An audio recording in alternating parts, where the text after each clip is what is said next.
Bethel Drive. I'm Paiswell Forbes. This is ZNS.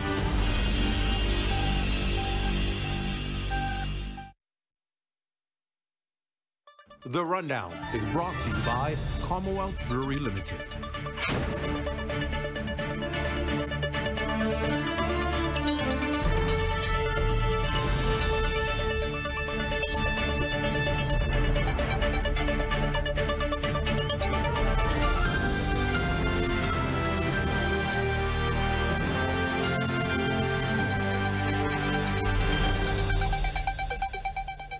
Good evening, everyone, and welcome to the show. Public outcry after a plea deal reached in the courts for an accused rapist. It raises the concern of how these deals are reached and what should be the path that these matters take. Is there something that we are missing that plays a factor in cases like this? And what does the law say about the parameters that legal experts must take?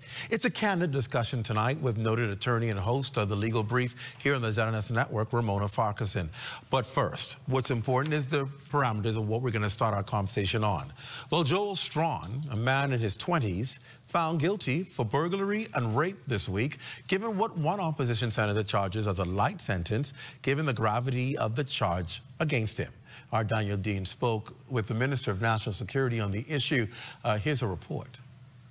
A 9-year sentence given to a serial burglar and a man who committed multiple violent crimes against women, including the 2023 rape of an 83-year-old woman.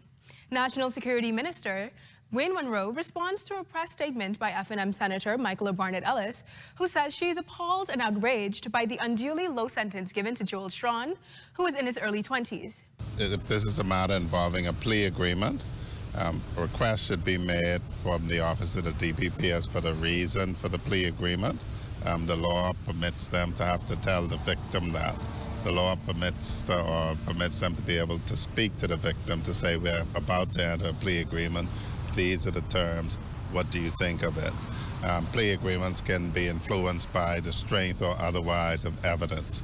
I do not have sufficient facts to be able to evaluate the matter, but a request can be made of the Office of the DPP for what was a justification for them agreeing to that particular plea agreement. Minister Munro cites weak evidence as an example of why suspects may receive a lesser sentence or even get off scot-free, adding that in order to properly evaluate the efficiency of sentences, persons must know the justification given. There are a number of cases that people don't plead to, and then they're acquitted. The acquittal rate in sexual offenses is very high. So if there is an evaluation by the officers of DPP that in order to get a guaranteed conviction, in order to spare an 84-year-old lady from having to go through the trauma of going back in court and reliving that trauma, they determine that that's appropriate, that would be a matter to inquire of the DPP. The FNM government is the one who removed this authority from the AG, a political appointee, and gave it to an independently appointed DPP for this exact reason.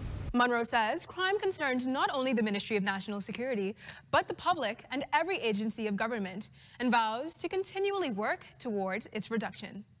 Danielle Dean reporting for The Bahamas Tonight.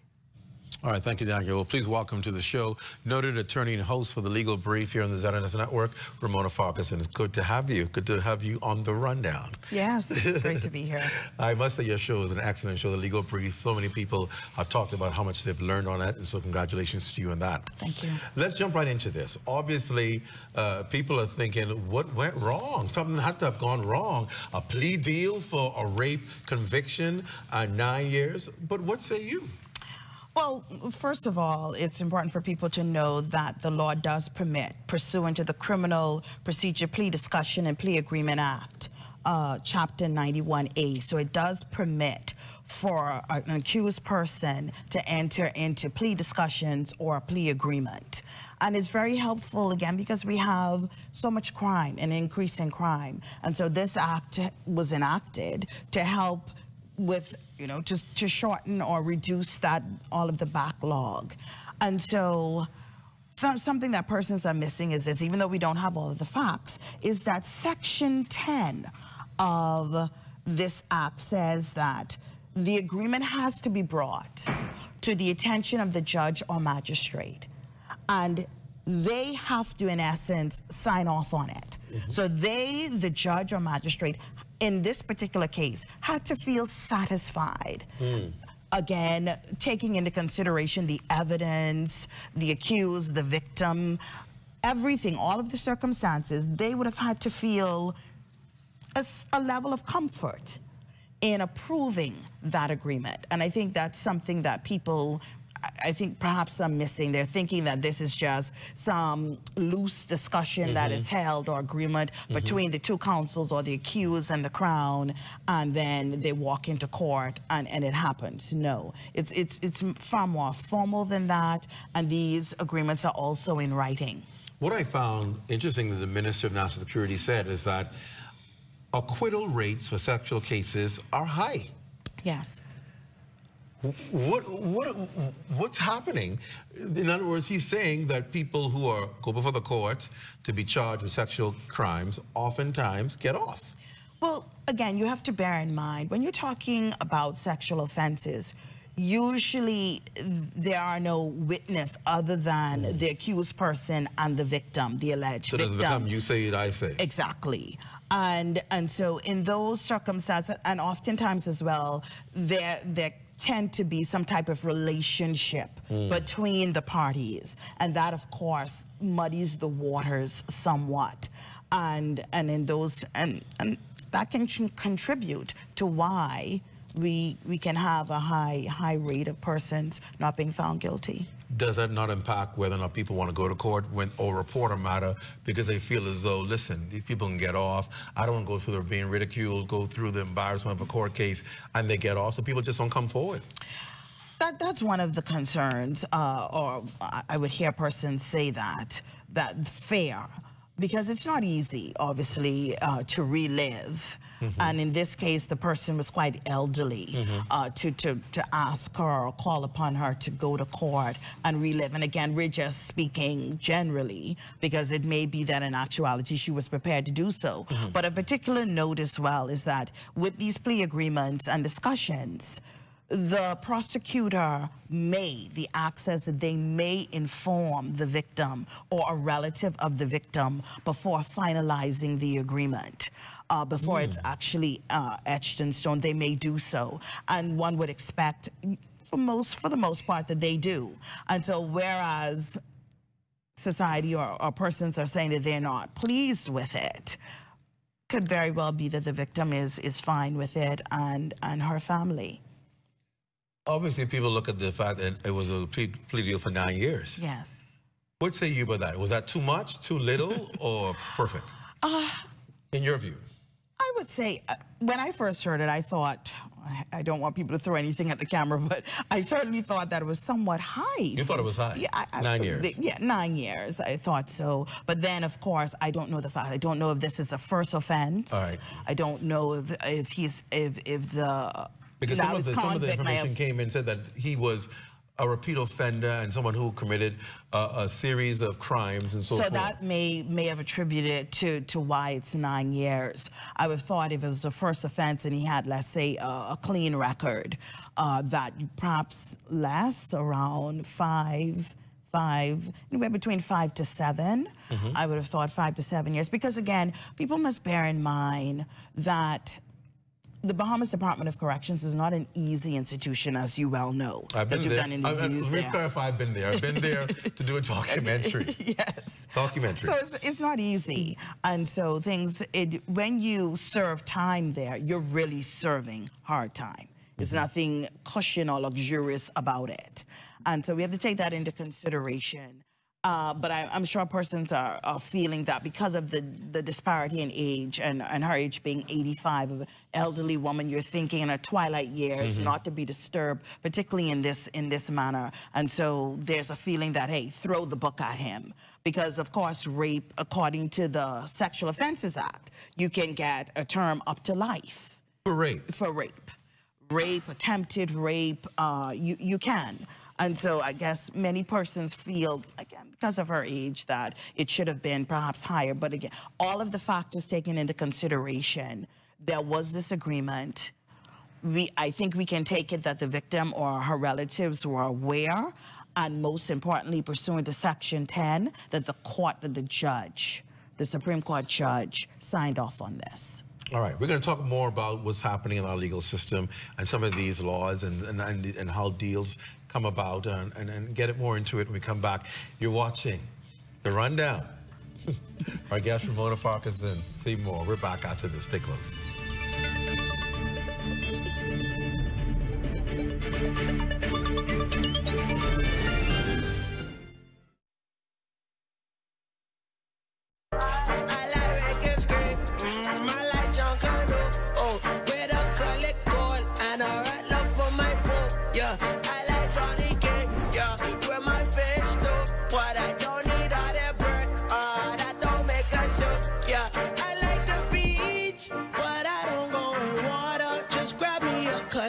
That's the bear of the Bahamas. I like to go down.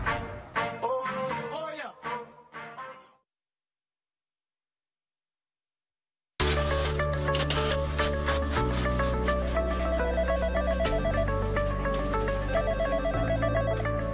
yeah. We have more than anyone else. We are the most. We are news leaders, and credibility is the order of the day. Why don't you come to the most? Only the Sun can cover you better than our new digital product with exclusive stories and entertaining content. We are the most. Community TV page and radio community announcements. The most viewers and listeners in the country. We have the most years of the human history recorded. There's no archive like ours. I came back home to bring you even more news and local programming. We're simply the most, the news at an S. Hey everyone, it's your boy Vontae, and welcome back to another episode of The Drop. Keep going. 2 minutes to airtime. I came back home to make sure you have the most in news and entertainment. We're simply the most. And I came back home to make sure that you have the most in information, education, entertainment, and inspiration. We're simply the most. The news at an S, where only the sun covers the Bahamas better. Covering the news seems easy, but we put thought into what we're doing. The Bahamas Tonight Access Now, here to inform, educate, and entertain. A new type of newscast featuring social media trends, news from around the islands, interviews with the people you like, sports, weather, and fabulous entertainment. That's a Bahamas Tonight Access Now with Marcellus Hall and LaDon Davis. Live, starting September 16th. We're coming for y'all again. Are you ready for the hardest sports show on the market? It's called The Timeout. Sundays on the ZNet Television Network. In our first show, 4 decades of sports in the country.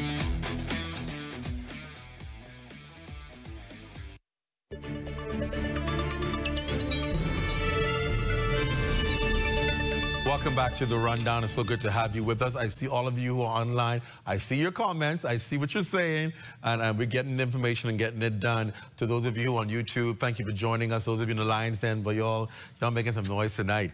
All right. Well, let's get back to my conversation with Ramona Farkas and Seymour, because obviously people are enraged, all right? Because we've seen, first of all, an increase, police report increase this year so far in sexual crimes, particularly rape. And so many people are concerned that maybe we're not putting enough penalties in place to cause people to be deterred from this. But is that how we get deterrence by these cases, or should it be another issue we're talking about? I believe it should be another issue, because before, obviously something has gone awry or wrong, why a person is seeking to assert level of force in taking some sexual gratification from someone. I believe that it's something that we need, maybe powers that be need to look at, perhaps more sensitive training and discussion in the schools, also churches as well, and social services can perhaps play a part. with that, because again, there's been an increase in terms of, well, I don't know if it's an increase, but certainly you're hearing now a lot of incest. Men with their daughters, granddaughters, even, well, I wouldn't, stepdaughters as well, we're hearing that. We've reported a number of them over the past few weeks. Yes. And so, something is certainly going on. When it comes before the court again, the court does not, they look at all of the factors, and so the person's background or what they may have gone through to cause them to perhaps be to this point, who knows? Oftentimes, I found that that person may have been raped themselves or been the subject of childhood trauma or sexual abuse. And so it went unchecked. And so hence, now as they've become older adults, they're now, that propensity of acting out takes place, and of course, they're contravening the laws. What do the laws say about these penalties? And we talked about it briefly last segment, but what is the law saying about the penalty of these crimes, particularly like incest, where I think people believe it's unconscionable that people would be found guilty of that, but if they do, there should be some stiff penalties. Well, there are, because if you look at Section 13(1) of the Sexual Offenses Act, for incest, if you are found guilty of incest with an adult who commits an offense with a minor, they can get up to life imprisonment. So that's, yes, you can. If it's an adult who commits an offense with another adult for a term of 10 years, and then if the person is a minor who commits the offense with another minor, then a term of 2 years. And that's obviously because of the age. Yes. You can be a minor with a minor and still go to jail? Yes, depending on your age. Obviously, once you're 10 years or older, you can be found guilty of a crime. Now, if it's younger than that, then no. If the person is younger than that. That's interesting. I didn't know that before. So yes. Once you are 10 years or older, you can be found guilty of a crime. Yes. Yes, you can. So if you, in this case, you're minor, I've not heard of anyone that young, but usually sometimes around 14, 15, thereabouts, may have instances where a sibling, an older sibling, has sexual intercourse with a younger sibling. In that case, if they're minors, meaning under the age of 18, then 2 years. Are they sentenced to jail, or are they sentenced to the Simpson Pen Correctional? Well, this act says imprisonment. They're liable to that. And when it says liable, it doesn't necessarily mean that that is the absolute penalty that they will go. Again, based on the circumstances, it may be a case, because think about the difficulty of that. Now, if you're a parent of obviously they are siblings, or there's a blood relation, and you're the parent of, let's say, your son, your minor son, who has had sexual intercourse with your minor daughter. It's very difficult and to navigate that for the family. And people may say that's very much a family issue. Yes, the police may have been called in and it's before the courts, but I believe the way in which you should handle that is not necessarily outright imprisonment. I think other approaches ought to be taken in a lot of these circumstances. Let's talk about what goes to court. Yes. Right? Cases go to court. How are convictions brought? Is it based on the fact that police have done excellent work, they've given it to the prosecution's office, the experienced lawyers come, and no matter what you do, they can't plug loopholes in there? Or are we seeing a lot more people get off because the preparation just hasn't been done?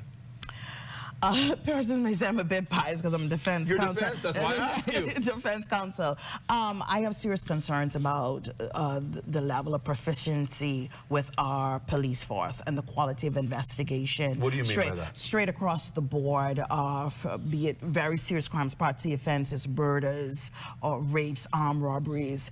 I find that it's very... It's sloppy. It's not as meticulous as you would expect. The police work. The police work, the quality of the investigation, particularly we're now into 2024. I'd say this, for instance. Now, still, let's say it's said to be an offense that takes place with a firearm. And you get a report saying that, okay, we have compared the casings found on the scene with a gun that was found and we put in a control bullet, and it has the same striations and markings, and so we therefore say that these casings came from this particular gun, and let's say that that's what we found on an accused person. So here it is, you go to court. But again, that's all you get, is that bald assertion. You get nothing else. For instance, there's no sort of picture to compare to say this is what was on the casing. You can see the striations. This is the control that I used, and here's the side-by-side comparison. I mean, it's happening in all other countries, but in the Bahamas, we're still just we just have this blanketed report, and that's it. And so that officer stands there, and of course, defense counsel, you've done your homework and your preparation. You can certainly deal with it and really take them to task. And the jury sits there and thinks, well, why don't you have more to show me, not just your word? And of course, you would know that of late, the public's confidence for quite a while now, and particularly of late, is really shaken when it comes to Royal Bahamas Police Force for a plethora of reasons. But I don't believe that there's a high level of confidence in them. And so I think that they need to up their game. They really do need to improve. Do you believe it's a lack of resources or skilled people in preparing these cases before they go before the Attorney General's office? I think, well, they would certainly have to say why. We're still at that point, why we're at the point where we do not have crime scene officers who can walk in a crime scene and look at blood splatter and be able to tell you as simple as, well, I think that the person was left-handed or right-handed. I think this occurred in this way. You know, really, the art and science of this, based on, again, their experience and training. So is it a lack of resources? I don't know, because again, from what we see, they seem to be their new vehicles. There are other things that you see a lot of. I mean, they look well presented, and so maybe it's just something that they need to consider in terms of where we are directing our resources, where we're placing our emphasis. Because again, we've got to do better. There's a lot of reliance still on confessions. Confessions, and of course, as defense counsels, we know the stories about using fish bags, about the beatings and the rest of it. So I just think that then there needs to be a real improvement, and then perhaps you'll see a change, a difference, so that if you do bring a defendant into interview, you have hard evidence, you have something to put on the table that would perhaps compel a person to give an explanation. But when you have nothing at all, it's hard to believe that you just called someone in to the office, no evidence, and here it is, they're just saying, oh boss, I'm going to tell you everything that I did. I mean, it's very suspect, and juries really have a hard time with that. I'm going to go to the break. When we come back, I'm going to ask the elephant in the room. People say defense lawyers get people off. They're the best lawyers in the country. Is there an analysis to say they're perhaps contributing? I want you to respond to that. I want you to respond as a defense attorney to those claims. We're back after this. Stay close.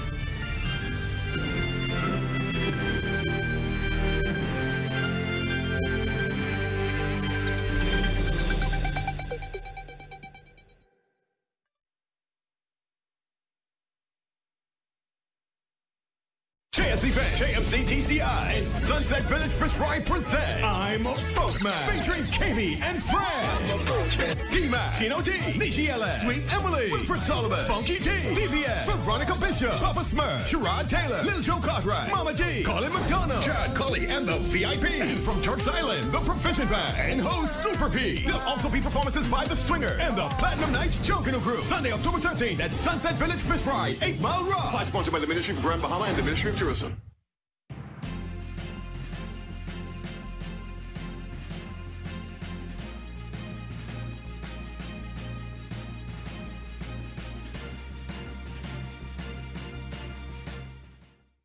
Welcome to our SBDC Business Tips. where we share valuable insights with small business owners. From practical advice to actionable tips, we're here to support you on your journey to success. Network, network, network. Networking is a powerful tool for entrepreneurs. Building relationships with other business owners, industry professionals, and potential customers can open doors to new opportunities, collaborations, and valuable insights. Attend networking events, join industry associations, and use social media to expand your network. Networking is more than just exchanging business cards. It's about fostering meaningful relationships that can propel your personal and professional growth as an entrepreneur. We hope you find these business tips helpful. To help your business reach its full potential, visit SBDCBahamas.com or give us a call at 242-461-SBDC.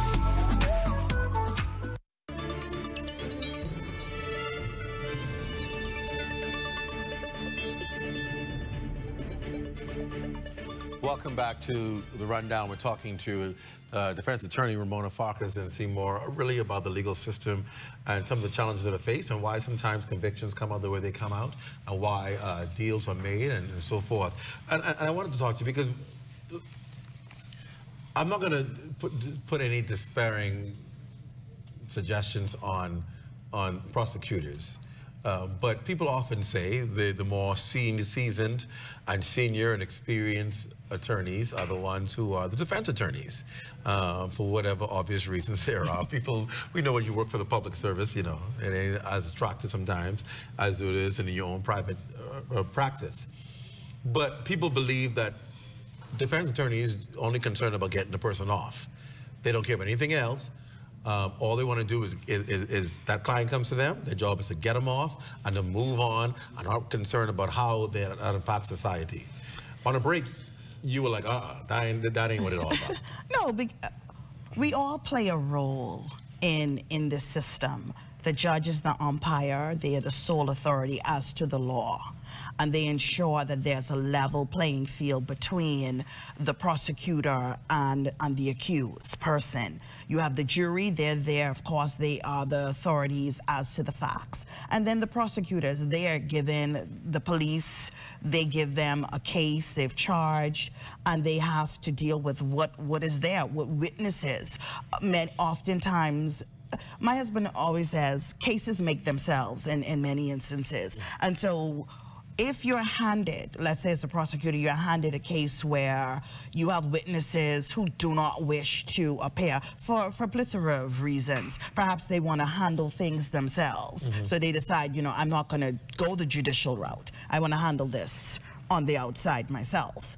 Or others are afraid, or some may think that, you know, well, it didn't quite go that way. Maybe I was coerced, or in the moment I made a wrong identification and I don't wish to say that I was wrong. So so if they don't appear or don't wish to come, or when they do come, they don't perhaps give evidence in accordance to what their statement, previous statement was, then, you know, it's very little that a prosecutor can do.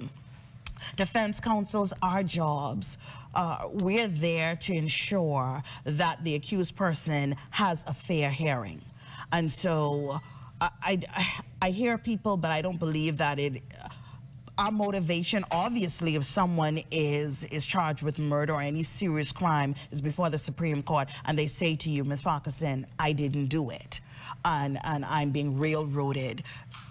It's incumbent upon you to fight for that person. Do you often ask? Not really. You don't ask? No, not really. I look at the evidence and I let that perhaps guide the conversation. If the evidence that you have seems clear-cut, do you still take the case? Yes, I think even in those circumstances you ought to. It's an obligation to do so because the person is entitled to representation. They have a right to that.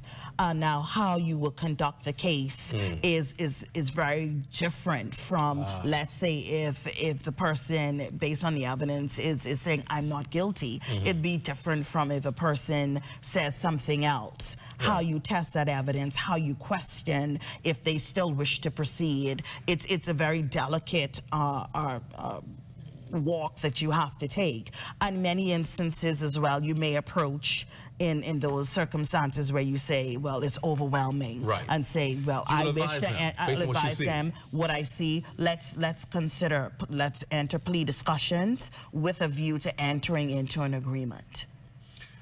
In cases, have you ever seen in your career cases that you knew, okay, this is clear cut, you know, you're guilty, but because of sloppy work in the court, they get off? All are innocent until proven guilty. Everyone is innocent until proven guilty. And the burden is of proof. And there are times when what you see on paper may look a particular way, but again, when that witness when that witness takes the stand, and I think that's what the Minister of National Security was speaking about, that when that witness takes that stand, it's not just them testifying or reliving, but it's to withstand the cross-examination, because that can sometimes, depending on who it is, can be rather brutal. And of course, it may fall apart. The case for the Crown may in fact fall apart. In the Supreme Court in our country, there is a jury. Yes. Of ordinary payments. Pairs, should give you pairs, even though that's up that make a decision. Yes. Is that where people's fate should lie? With people who know nothing about the legal system, who know nothing about what they should take in consideration, but are just put there. A lot of times, most people don't want to be there. They want to be on jury duty, and they have to make a decision on your fate. Should we be moving away from that kind of decision? Absolutely not. Why? I think that they are, a jury of your peers, they are the best people to determine the facts of the case. Particularly, I would more say that if it was a rather technical case, let's say if you're talking about fraud or theft or a white-collar situation, that you may wish perhaps you may think, well, maybe not a jury. The minute they hear that $10 million is gone, they may think a particular way. Perhaps a judge may be better placed to deal with the nuances and deal with that case. But for the most part, street crimes, I would say that the jury are the best, because again, they live just as the accused person does. They understand, for the most part, the nuances, life, the challenges, decisions, and they are the best persons, I feel, to determine the facts. Do they really believe, let's say a police officer, again, as I was saying, that comes in and says, oh, he came in and he confessed, or when a person says, well, I saw that person, and they, you know, they tend to know the area, they have the photos in front of them, the conditions and everything. I think very much so, it would be a travesty, thank God it's protected under the Constitution, to lose a jury. And then, and we must touch it, when you look at the complement of our judiciary as well, you have to be very careful with that. Why do you say that? Because we are having a lot of persons who were prosecutors who are now advancing and being promoted to our judiciary. And so persons are human beings. Yes, they should be impartial, but you have to, again, be very careful with that. Let's say if you have a person whose entire career was just being a prosecutor, and they're now sitting there, they may have been also charged with having to determine many of these cases, what charges ought to be laid, when and where. And so, again, you want to ensure as much as possible that you have a level playing field, that it's fair, justice is fair, and if a person is going to be convicted, let it be as fair as possible, and then, of course, the sentence will flow. We got about 2 minutes left. Do we need to reform our laws? I believe we do. There are reforms, in particular with case management and other reforms that are on the table, but I don't believe it's going in the right direction. Unfortunately, my view, and I've discussed it with a number of defense counsels, I'm finding that rather than the focus be on our police and improving the quality of investigation, I'm finding that there seems to be a lot of tinkering with the judicial process when it's at court. And in some ways, I believe, unfortunately, that the defendant, the accused person, is getting the short end of the stick. I say that, for instance, we've had the number of jurors reduced from 12 to 9. That's happened. The number of challenges, before we would have had about 10 challenges, pre and pre-challenges, and choosing a jury. That's been severely curtailed. I think we're down now to 2 or 3. Really? It's really ridiculous. And so these things are happening. Unsworn statements has been gone for quite a while. We now, defense counsels, we give speeches first, even though we have no burden to prove before the prosecution. Really? And now I believe there are amendments to say that, okay, let's have certain issues dealt with prior to the trial. And so it just seems as if you're just gnawing away at the very little which you've already taken from the defendant, from the accused, and you're not really looking at improving the quality of investigation. And many of the jurisdictions that they're taking these amendments from, those jurisdictions have put in place firm foundations. For instance, they have PACE, the Police Evidence Act, where just walking into the police station, there ought to be cameras all around. They have very firm and strong issues in terms of disclosure to the defense that we may not find happens. We don't have freedom of information. I mean, for me as a defense counsel, I cannot just readily get my client's antecedents. I have to rely on the Crown for that. And so it's just a number of things. And so as defense counsels, I don't believe we're very happy, but nonetheless, we fight on. It's not easy, but again, we have a very serious charge to defend persons. That's their constitutional right. And as much as possible, I think many of my colleagues were committed to do that. All right, Ramona Farquhar, we're out of time, but thank you so much. A wealth of knowledge, and of course, you know, we'll be having you back on a regular basis to address these legal issues for us. Thank you for being a guest on Rundown Thanks tonight. for having me. Thank you. But still to come tonight, customer service in the Bahamas. Where is it? We begin a new series tonight on this issue. You're watching The Rundown. We're back after this. Stay close.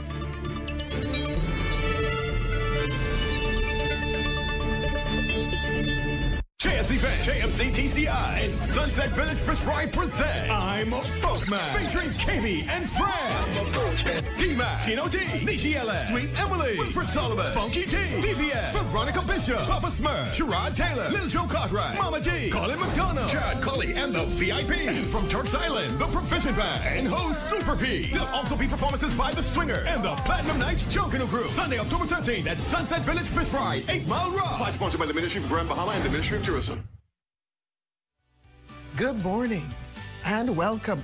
I'm Dr. Gale, and I'm inviting you to be a part of a journey where we open the Word of God to receive strength, to receive empowerment from the Scriptures as they have been written. Get your Bibles, get your cup of coffee or your tea, because this journey is gonna be great. This is your day of victory.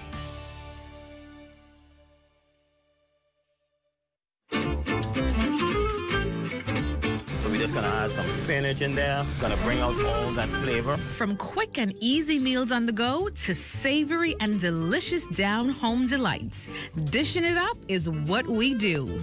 I'm Chef Manny. I'll be the new host of Dishing It Up Season 2, and I'm inviting you to my kitchen here at Manuelo's. And together, we're cooking up a new season of delicious Bahamian dishes. Welcome back to Dishing It Up. Hey, what's up, Mario? Hey, Dale, what's going on? Have you seen ZNS new digital platforms? No. Let me go check it out. Good day, Bahamas. I'm Devontae Hanna, and this is ZNS Digital, where we cater to your news and entertainment needs. Are you a foodie? I thought so. Then look out for Digital Bites. Shining a light on Bahamians and the good that they do, ZNS Digital is home to the sunshine. Keeping up with the latest trends, our original content will keep you entertained. Yeah, that's cool. But have you seen the new website? No, I didn't see it. Let me go look. We're still your most trusted source for news, and information. That's ZNS Digital? Yeah, that's ZNS Digital, the people station in your pocket.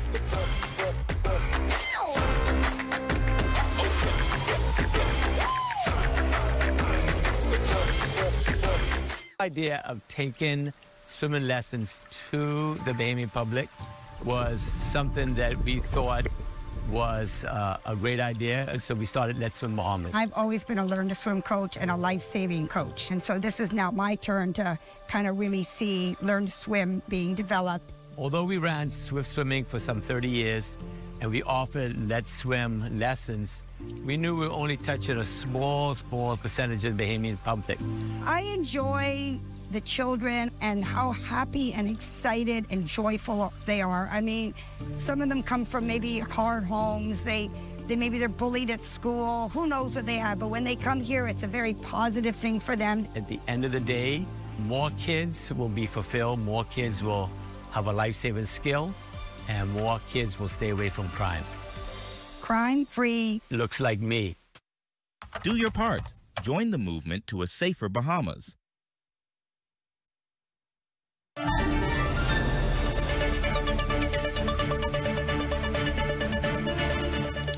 And welcome back to the show. Customer service in the Bahamas, a big concern not only for visitors, but residents who walk into businesses pretty much every day. But are we in trouble? And can the issue be fixed? Joining me tonight is co-host of ZNS radio show that airs Tuesday nights, Table of Change. The show focuses on customer service. Please welcome Tamara Fox-Smith. It's good to have you on the show, Tamara. Thank you so much. It's great to be here, Clint. So I just want to jump right in. Let's talk about customer service. Is that an issue here in the Bahamas? Do we have issues with customer service? I think we all can agree. I think we all know that we have serious issues with customer service here in the Bahamas. Well, let's talk about some of those big concerns that we know that are issues when we talk about service in our country. Some of those big issues. First, when we talk about service in our country and doing Table of Change, Jackie and I, my co-host Jacqueline Fernando Moxie, we've realized that we know what we are supposed to do. Companies are investing in giving the training to the customers, to the employees in terms of smile, be appropriately dressed. But as the customers, we're not getting it. Okay. And we're trying to figure out what is the link, what is lacking, what happened in terms of getting the service. From the company's vision plan to that employee that they hired, we want to know what happened, what is the gap? Because we as the customers are demanding the service. We want the service, but we're not getting it. Do you think training is an issue? I know you talked about it just now. I want to go further into that. Sometimes employers, look at their dollars and say, well, I can't pay for training, and so let's see if I can just do some on-the-job training, and hopefully that'll be good enough. Does that come back to bite the employer who says, let me try to save some money from customer training and just give them some tips myself? It does, because word of mouth can break your company. And with us being in such a small society, you cannot afford not to have proper training of your employees. You have to vet them. You have to give them the training in order to give the service that you're demanding. When we talk about service, I like to always go to one of the common things that Bahamians deal with every day, the food industry, right? And when you go into whether it's a restaurant or you go in a drive-through, you order something or you try to order something and people give you the attitude back, oh, we don't have that. Oh, well, if you say you don't like something, it wasn't good, well, nothing I can do about that. Are we missing the mark, and are we causing people to turn away and go elsewhere by those simple things? We are missing the mark in terms of turning the person away. But what I think when we miss the mark of is when we bring it to the attention of the management. You know, the staff can be new. It could be any excuse. It could be they're having an off day. It could be whatever happened. But our biggest concern sometimes at Table of Change is when you bring it to the management and their excuses for whatever problem that you experience in that restaurant. It's like no one even at the management level is taking responsibility for what's happening with the problem. It's like, yes, I'm the customer. I agree. You know, everything is not perfect. But I want you as that manager standing in front of me to hear me, to listen to me, and act concerned about and give some validity to what I'm saying. But we find that I think the staff isn't getting the training because it's like the manager doesn't have the training or the knowledge to give the training. So it's like the problem is so deep. It's like, it's really, we have to really start from the beginning all over again. We're beyond just smiling and teaching someone how to serve a customer. We have to make people realize that it's a brand. You are a brand. No matter what uniform you're wearing, you're representing yourself. And you have to take some credit in that, because the great thing about being in our small society is you may think you're only being rude because you're serving in this fast food or whatever industry, but you don't know who you're serving. That may be the person 2 years from now that you're sitting in front of, legs crossed, trying to get a job for a job that you really want. But guess what? They're going to remember. We call ourselves a service industry where we focus on serving people, and we always say in the tourism industry it's one of the biggest things you have to be good on. Are we understanding servitude, or are we just putting on an act for service? I'm so afraid to answer that, because I don't even think it's an act anymore. I'm starting to believe that people really don't care. I'm starting to really wonder and second guessing, do companies care? Do they realize in terms of word of mouth? Do they want to give the service? Are they giving the employees the tools they need to give the service? I'm actually alarmed, and I'm tempted to say that it's almost as if you're just being told to purchase it and leave. It's amazing you bring that up, because that's what people often feel when they get service from people. I saw a discussion going on online about somebody complaining about a particular business. The owner came on and tried to justify it and tried to say, well, you know, we were busy that day and you were this and the next thing. And it turned from this one complaint into people being so turned off that the owner tried to justify bad service rather than apologize for it and let's move forward. We're now in the age of social media. Doesn't it impact the way businesses will end up? Does it make sense trying to justify on social media rather than do damage control and just apologize? You know, I'm glad you mentioned social media, because, you know, sometimes you're in a customer service field and you're able to say, oh, this didn't happen, the person didn't mean that. But now with social media, we're finding that the rude approach to customer service, you have some companies that are typing this. They're sending correspondence to customers that are rude. So there's no longer he say, she say. You have it in black and white. And then when you approach the owner of the establishment on it, they say they don't find anything wrong with the problem. And that is scary. Let me ask you, let's turn it on the other side, to the customer.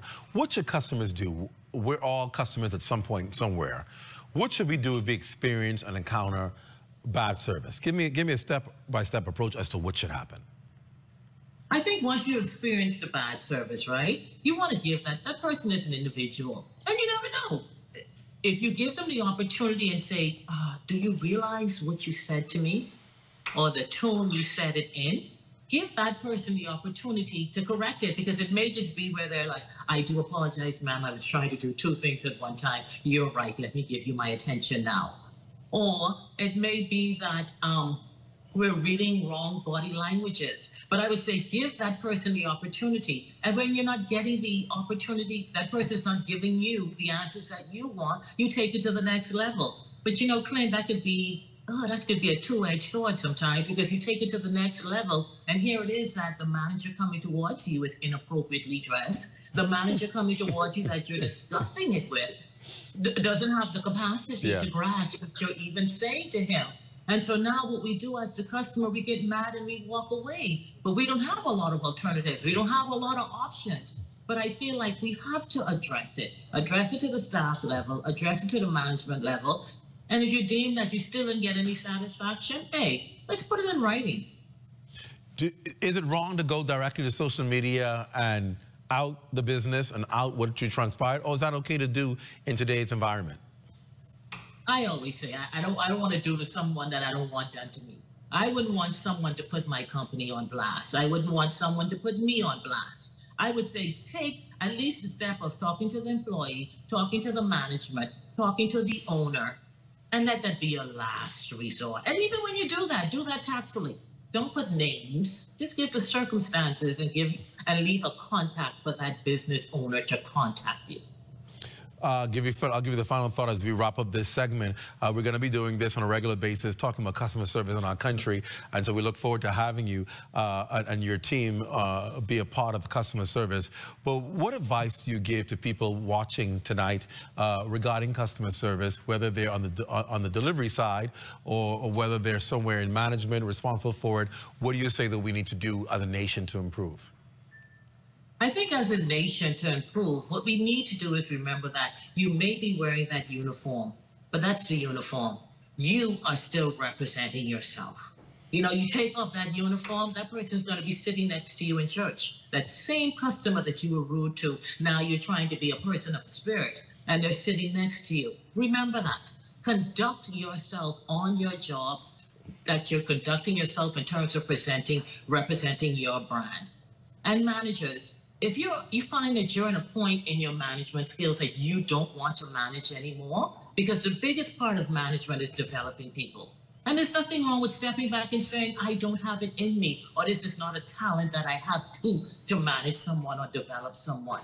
But it's not fair. It's not fair for us, the customer. It's not fair to the employer that everyone's sitting there getting the salary and not being a part of that employer's vision. You know, when you got interviewed for that position, you basically said that you were willing to uphold your end of the bargain. But giving us, the Bahamian public, poor customer service is not upholding that end. It's like you're reneging on the agreement.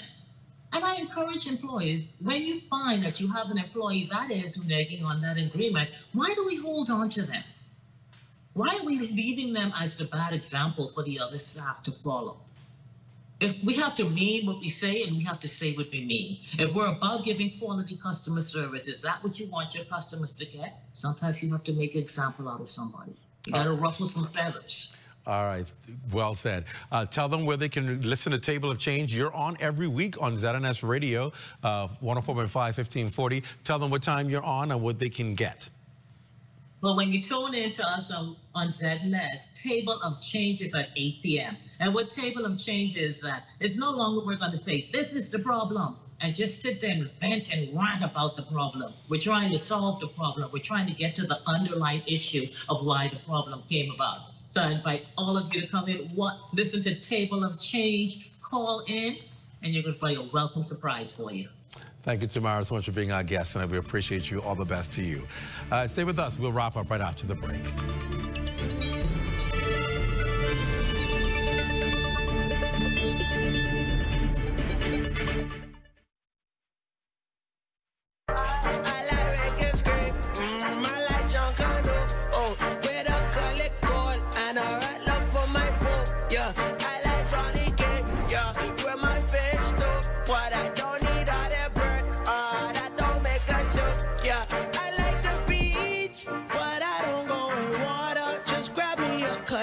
That's the bearer of the Bahamas. I like to go down. Oh yeah. Hey, what's up, Mario? Hey, Dale, what's going on? Have you seen ZNS new digital platforms? No. Let me go check it out.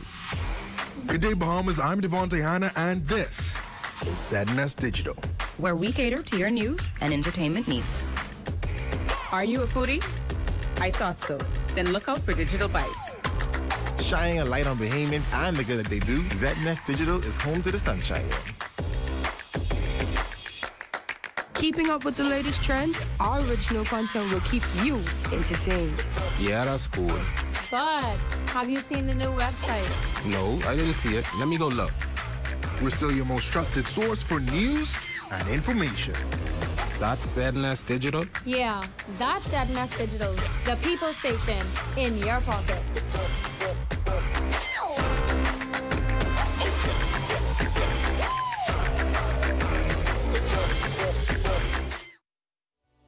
Good morning and welcome. I'm Dr. Gale, and I'm inviting you to be a part of a journey where we open the Word of God to receive strength, to receive empowerment from the Scriptures as they have been written. Get your Bibles, get your cup of coffee or your tea, because this journey is gonna be great. This is your day of victory. PREP stands for Prepare, Refocus, Educate, and Produce. When young people come to the program, we make them feel comfortable. We may break out into groups. When Philip asked Nathaniel, Nathaniel said to him, "Can anything good come out of Nazareth?" Has anyone said, "Can anything good come out of Canaan Lane? Can anything good come out of Ball's Alley?" There are a lot of young people in Canaan Lane who are excelling in track, who are doing well in school. What I started PREP to help to do, to get people to understand and notice that there are problems and issues that are going on with our young people, that indeed we who can do something should do something. And so PREP is here for them, creating the opportunities, letting them know that there is potential that you have not yet discovered within yourself. Crime-free looks like me. Do your part. Join the movement to a safer Bahamas. I don't know, but what kind of cars is parking on? You don't even know where to park? Yeah, just don't park in the... Look at this way. Like, you ain't get nowhere to go. Don't park in. Just don't park in the gas spot. Yeah, that's on the gas spot. No, you can't park in the gas spot. I ain't gonna be that long. I ain't gonna be that long. On the gas spot, boy, what's going on, dog? I tell you we shouldn't park here now. This way parking, brothers. I tell you we shouldn't park here. Don't get one of these things. My bad big bro, and he got a sticker inside to say this mother. We gotta move. This is honey gas spot. Let's go. We gotta move. Don't. We can move right now. Sorry. Be considerate. Don't use disabled parking spaces without a decal in your vehicle. This message is brought to you by the National Commission for Persons with Disabilities.